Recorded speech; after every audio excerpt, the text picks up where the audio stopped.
All right, man, we're back. We got a great pod today. You have been diving into a topic that you pretty much eat, sleep, and breathe every day of your life, but you read a book and pretty inspiring for you.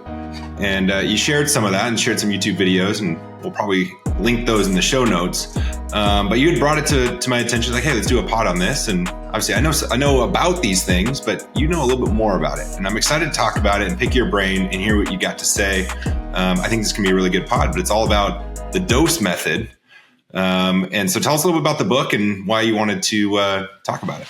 Yeah, I was pumped and not surprised that you were on board to dive into this one, because these are going to be things that we've brought up on the podcast before, some of them, but the more I keep going down this thread of figuring out how to continually get in flow states, how we're trying to make the most out of this life, to find success for ourselves. What I've realized recently is it's really finding love in the mundane and the difficult. And the way that TJ Power broke this down in the book, he talks a lot about flow state in the book, which is no surprise. It came through a newsletter from the Flow Research Collective, I believe. And he breaks it down into the dose method, which is the four main chemicals in our brain that are constantly fluctuating, but have a strong purpose back to kind of ancient times as we've developed that keep us surviving. The problem is, which what we also talk about on this podcast a lot, is the technology, comforts, efficiencies of the modern day can kind of get in the way of these. I'm assuming the dose method's got to be an acronym. Dopamine's got to be in there. You got it. Dopamine's number one. Oxytocin is the second. Third being serotonin. And four being endorphins. I think most have been mentioned on this pod before, but we're going to break those four down today. Nice. All right. Dopamine. Tell us a little bit about it. That's like your natural reward system, right? Like that's where you get kind of what gets you motivated, or a lot of action maybe drives the dopamine. I'm assuming that's kind of the idea behind what that is, like how that interacts. You are bang on. Dopamine, think of it, is what is fueling our motivation and drive. And it feels really good. The key here on the dopamine is the delayed gratification in dopamine release. We want to... Dude, I do that all the time. Like Kim yells at me. She's like, dude, why don't you just like do the thing? Like, no, I got a chore to do. I gotta unload the dishwasher before I eat my meal. I like delay all of my gratification, like to make sure everything's perfect. And then I enjoy what I'm set out, like the prize at the end. Dude, you've never really mentioned that to me. That's super healthy. Yeah, I do it all the time. That has been such a difficult thing for me to do. And it was like I said, this has been 7-year project at this point ish. And that's one of the examples that he uses that's really simple is just cleaning your house. Like we keep our house pretty tidy, but as we're running and gunning and working our faces off, if things start to get cluttered up, it just weighs on you. And that feeling, once you get started, and this is the other thing, and it ties to the flow state about the struggle portion. You pick up the first couple items, you start folding clothes, you put the laundry in. By the time you're 10 or 15 minutes in, then you wind up going into warp speed and start cleaning floorboards and organizing junk drawers. And like, it just takes off if you like create the space for it. Yeah. And then it feels great. Your environment feels great afterward. You've got this sense of gratification. And again, other people are better at this than others. Like you, it sounds like it's a natural release. You figured this out, that it feels good when I get everything in order before I enjoy the thing that I want to enjoy, because I want a free mind while I enjoy it. 100%. Yeah. All right. I love it. Yeah. Let's stay on dopamine for a second, because it's also a part of the work that we're doing in the gym is also this. It's the same idea. And dopamine is a fluctuating scale to where if we are earning it slowly, like we did in the primal days of hunting, gathering, going long distances and traveling, it was hard on our bodies. Our dopamine levels will stay higher longer, as opposed to with dopamine, what goes up must come down. So if it slowly went up, it's slowly going to go down. When it goes up very quickly with a quick Instagram reel of utilizing it to compare yourself to others. Sure, there's dopamine. We are so on alert. Oh my gosh, I want that. This is the life I want, yada, yada. quicker it spikes, the quicker it falls. And that valley does not feel good. And then we try to replace it again. More quick dopamine. That's I mean, basically addiction, right? With anything, 100%. like you get a dopamine hit of whatever it is you're addicted to. And if it's a quick fix, like maybe it's smoking a cigarette or having a shot or a drink or something, or like you said, social media, I'm going to jump on my phone for like 5 minutes and then you get bam, bam, bam, bam. You're like, oh, hi. And then all of a sudden it just falls real quick. And then you're like, okay, when's my next fix? Absolutely. You are bang on. And these small goals, these small tedious things, I know Jordan Peterson breaks it down as you say, oh, you think you can't find any wins in your life and we just dwell on how we're not achieving anything. Start by cleaning up your room. Start by getting rid of some old items that you don't use. Just take a breath and lay down, close your eyes and be silent for a bit. These small incremental gains, eat the elephant one bite at a time. All right. So I know you're a big cold plunge guy. Does this help increase dopamine? Getting in the cold? That's why most people do it. That's why is that it? Is that the brain chemical it's working? Exactly right. Especially when you're getting down first, your heart below the water level, but down to the thyroid and the brainstem. While you're sitting in there and you want to get out and you think you're going to die and you're pushing through, that dopamine is building up because you're doing something hard that you don't want to do. Yeah. And that feeling of survival, once you get out, your dopamine's through the roof because you've built it up doing something very difficult. And that's actually relatively quick, right? That's probably why a lot of people lean to it because a few minutes for the return of hours afterward is probably still kind of instant gratification in a way, which is true. Most people are only doing, 30 seconds. They're like, hell no, get me out of here. But I always thought getting in the cold plunge, obviously I haven't done it as much as you, but I've done it plenty of times to know that it was like tricking your body into hypothermia, right? So all the blood rushes to your core to protect the asset, protect all the vital organs. And then once you get out, it flushes out, your arteries and the blood refreshes. And, that's where I didn't realize that it was actually dopamine, the brain chemical that was bringing that next few hours of a little bit of a high. It's a natural high, as I call it, like a body high. And you have this joy and you don't really know what it's coming from. I thought it was because you almost just died in 40-degree water. You're like, I've survived. Definitely a part of it. But you're reducing that inflammation too, right? Our inflammation that's just this sitting around. When that goes down, that's endorphins as well, right? Which is going to be the last one we cover. But I really think, though, all four of these are important, given our modern society. Again, all four are important in our modern society. But the dopamine, especially for me, managing how I get it and choosing to do more of the hard things to get it is one of the biggest keys we're missing in society and has helped me the most. Yeah. It's challenging yourself on purpose, figuring out what you're capable of. And the more times you do that, the more times you do these hard things, the more times you challenge yourself and you're like, oh man, I can do this. That increases that dopamine and then it gives you that motivation to keep doing harder things. Yeah, absolutely. So let's jump over to the O, which I think is one that drives you and I quite a bit. And it's what we're doing right now. Honestly, we get a lot of oxytocin from doing this podcast, talking about things that we're passionate about. We think we can help others. This is the chemical that plays a role in relationships, leadership, and trust. It's, to me, this is the why portion. Are we doing anything? When everyone, it is studied that on their deathbed, when people look back at their life, it is absolutely not the money in the bank. It's not the assets. It's not the belongings, not even the experiences, which we could argue. It's the people. We wish we would have spent more time with certain people. It's the interviews at the end of life always come back to that. So oxytocin is the connection between things, people, meaningful work, collaboration. This all drives higher oxytocin levels. And I know this is something that drives you. Yeah, for sure. I mean, I just from a professional setting that turned into personal, this screams B&I to me. It screams my networking group where you build the relationships and all of a sudden you're like, these become friends and you're no longer shaking hands. You're giving hugs when you walk in and see each other.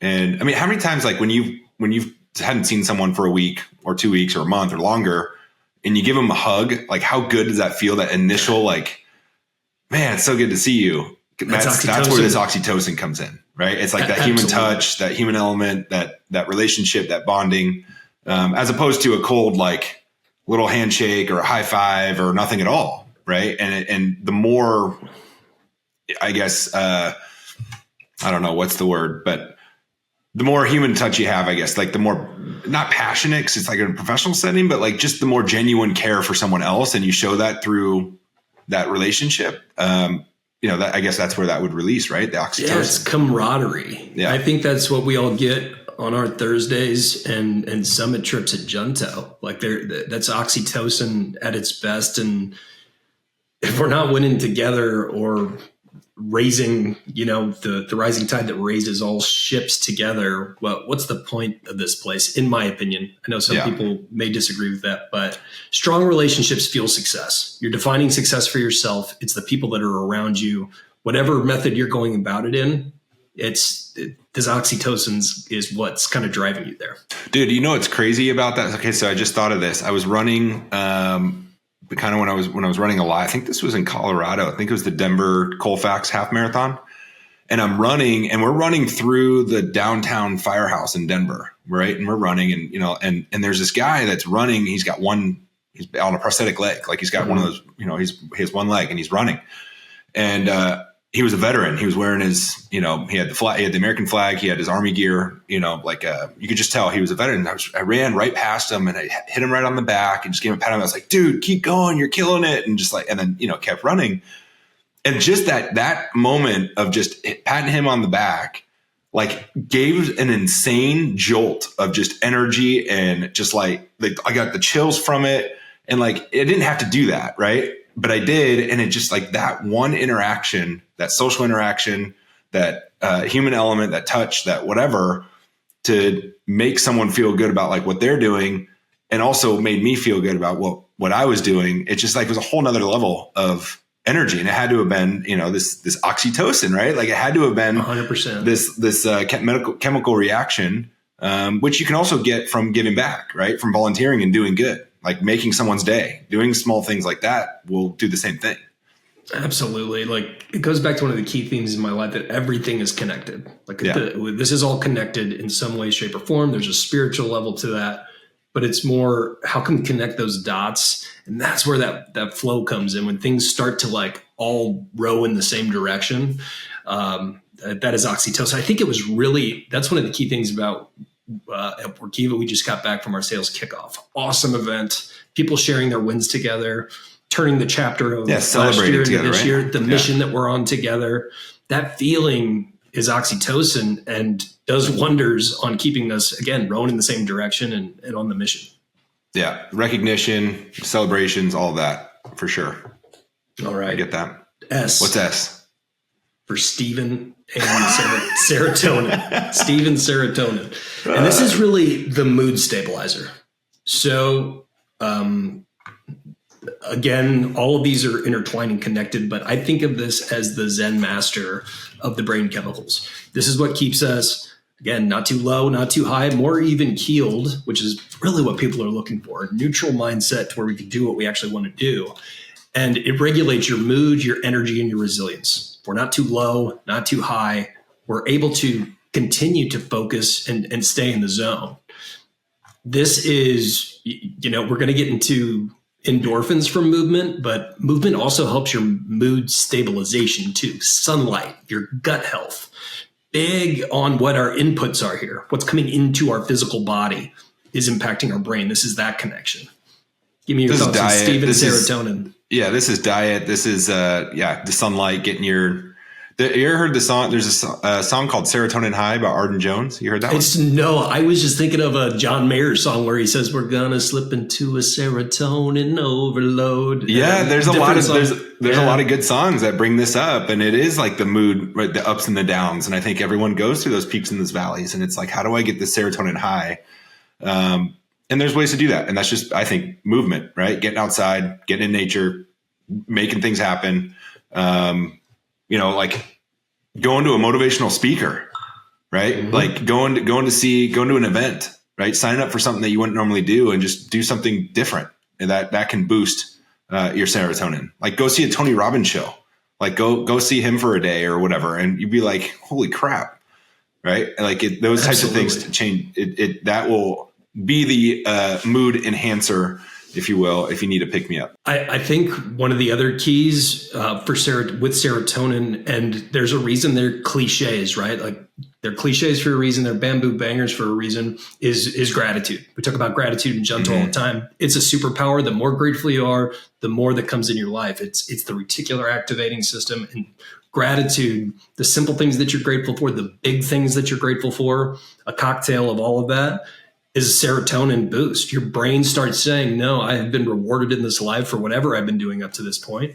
Extreme ownership of the negative and the positive in my life, but there's a lot to be grateful for, and that's going to generate more coming. Yeah, I think the more you write this stuff down, like you share your gratitude daily. It's hard to do. Like I don't do it every day, but I try, and I at least try once a week. Just like, man, what was this week? What was I grateful for this week? It continues to add and compound to the joy in your life. We all try to find happiness and we try and seek success, but when you can find joy, like joy is just one of those things where it's like, it's lifelong. And I think that's where the higher your serotonin is, or the more often it's at its peak, the more you can find that joy. And if you're not at that level yet, write down and sharing your gratitude will get you to those peak levels.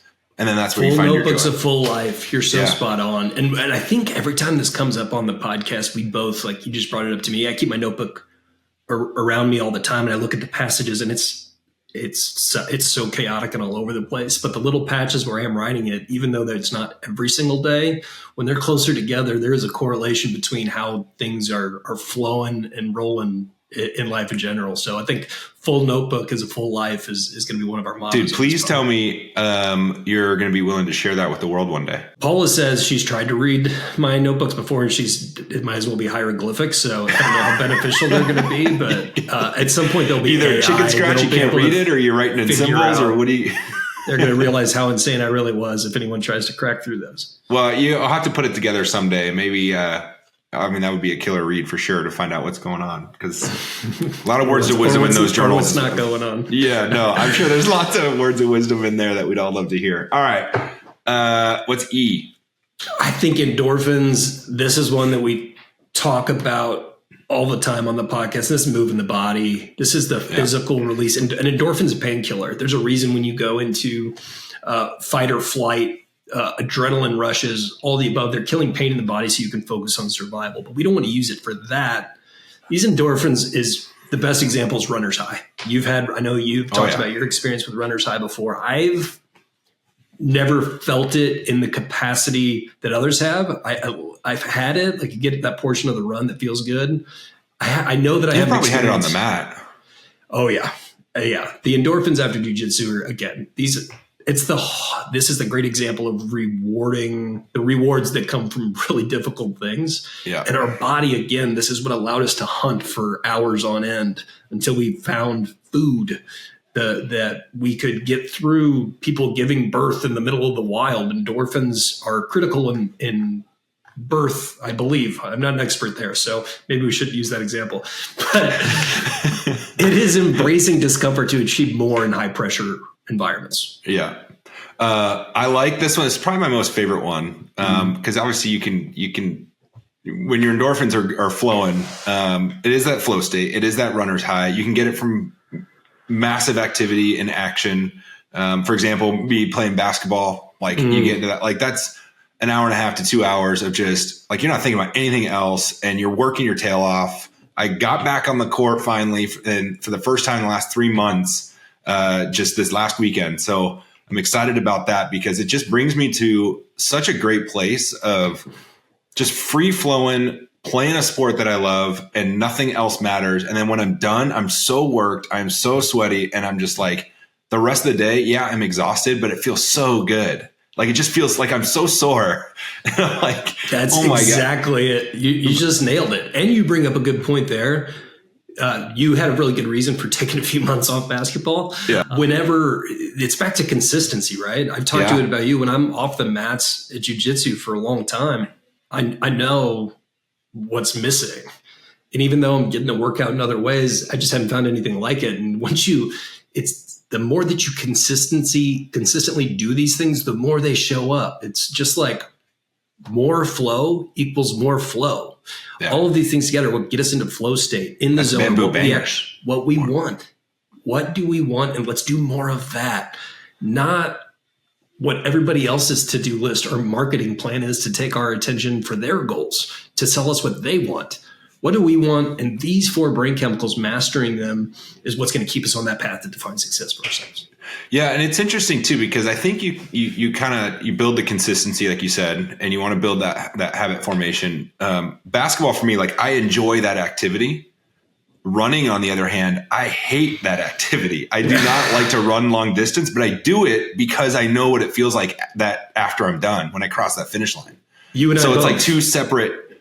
Like I do the hard stuff here because I really thoroughly enjoy playing basketball and the competition and all the moves and the shots and like watching the 3 go in or following your shot and hitting the midi or whatever, right? Like that's fun for me. But then running, like I signed up for Pat Tillman. I was just about to say, we're both going to be out there at Pat Tillman, and the endorphins after that thing are unparalleled. And the oxytocin of everybody out there, the collective energy running for this great human being that sacrificed, gave the ultimate sacrifice. Nothing like it. Nothing like it. And you cross the finish line at the 42-yard line, which was his number, in ASU's football stadium. And you're just like, it's only 4.2 miles, which doesn't sound like a lot to some people who have ran long distance. But for people who haven't ran more than a 5K, that could be challenging. But I highly encourage getting out and doing something like that. Because when you do cross that finish line, it's like you're in no competition with anyone but yourself. And even if you want to treat it as a competition, you don't have to. Like I don't run it to try and beat my time anymore. I don't even know what my best time is anymore. I just do it because you're out there with 30,000 people and you're doing something cool it's like a quick 40-minute deal. And you just like, and then you go on with your day. You're done by 8:30 in the morning. They're always such great Saturdays. Yeah. They used to end at the bar in Scottsdale getting after it. It's been many years since that was the case. Now it's usually more naps and meditation and cold blood. Now it's straight to the baseball field for 12-year-old baseball tournaments. Right after. So true. But I think that's a wrap. I just want to give one last shout out to TJ Power. We will link to the Dose Effect. Again, I think this is right up there with the Art of the Impossible, and goes hand in hand. If those have had an impact on you, check out the Dose Effect. Getting these 4 chemicals, like what are you going to do? What's one little thing you can do in these 4 categories to get that brain chemistry where it's at, reprogram that beautiful thing between your 2 ears? And one thing I'll say, I do want to add one last thing before we wrap up here. Mm-hmm. I'm going to bring it back to the business sense, a professional setting. If you're in any sort of leadership role, it is your responsibility to develop and ensure the success of your team. And when you put forth max effort to really listen, bring awareness, and focus on their success, there is nothing more motivating and encouraging than seeing that happen through your efforts to lead by example. And so when you put these things into motion and you're putting in the action and you're getting these dopamine highs or dose highs, if you will, throughout your life, and then you're also seeing that in your team, and then it raises it to a whole nother level. Now it's no longer just about you and it's about the collective. And there's something really exciting about that when you see your squad just absolutely dominate and almost rebuild the culture and refresh the culture when you refocus on what you're trying to do, as opposed to I'm only working on me. We talk a lot about that, putting the oxygen mask on first. But when you're in a professional setting and you're in any sort of leadership role and you put forth max effort to try and raise these dose levels in your team to achieve success in their work, it's one of the most incredible feelings ever. I'm not trying to get the last word in here, but I love that and glad you shared that. And I'll push it back on all the individual contributors that are listening, because we know we have them, that the more that you take a look at your personal values, at all the things that we talked about today, and map them to the leader that you've chosen to follow and is giving you a paycheck, and can take your portion of the business and the mission and wire yourself to hit on these and take on more responsibility than you've been asked to, you're going to see your experience within that organization completely change and skyrocket. The more you, and you're going to feel amazing about it. Exactly. You're going to feel really great about it. Yeah, 100%. This is a great episode, man. Like, subscribe. We'll be back at you next week, and check out the Dose Effect by TJ Power. Later, y'all.